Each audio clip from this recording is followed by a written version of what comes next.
என் corporate கதைகள் 2 பார்க்கலாமா? நேத்திக்கு சொல்லியிருந்தேன் ஃபர்ஸ்ட்டு சேலரியை வாங்கிட்டு ஓடிடணுங்க பிளானில் தான் இருந்தேன்ட்டு. மந்த் எண்டும் வந்துச்சு, சேலரி டேட்டும் வந்துச்சு. அப்போந்தான் அப்படி ஒரு மெசேஜும் என்னை தேடி வந்துச்சு. செம்ம மோட்டிவேட்டான மெசேஜ். அதை பார்த்தோன்னே செம்ம மோட்டிவேஷனாக இருந்துச்சு. அது என்னென்னா, எஸ், பேங்க்லேருந்து சேலரி கிரெடிட்டட்னு ஒரு மெசேஜ் வரும் பாருங்கள். செம்ம ஃபீல் அது. அதுவும் ஃபர்ஸ்ட்டு சேலரிக்கு அப்படி வரும்போது அந்த ஃபீல் ரொம்ப சூப்பராக இருந்துச்சு. ரொம்ப கம்மியான சம்பளம் தான், ஆனால் அதுலேயும் எனக்கு பிடிச்சது, அம்மா அப்பாவுக்கு பிடிச்சதுன்னு வாங்குறதுக்கு ஒரு பட்ஜெட்டை, பிஜி செலவு, என்னோடய செலவுன்னு ஃபர்ஸ்ட் மந்த்தே உட்காந்து பட்ஜெட் போட்டேன். அந்த ஃபீல் செம்ம சூப்பராக இருந்துச்சு. அப்பா அம்மாவும் செம்ம ஹாப்பி. ஓகே, இதுக்காக கொஞ்சம் ட்ரை பண்ணி பார்க்கலாமே அப்படின்னு தோணுச்சு. அப்படி ட்ரை பண்ணி தான் 3 months ட்ரைனிங் பீரியட் முடிஞ்சது.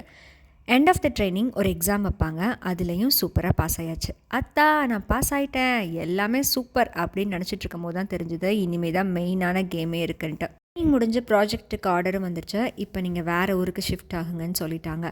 நாளைக்கு கதையில் அது என்னன்னு பார்க்கலாம்.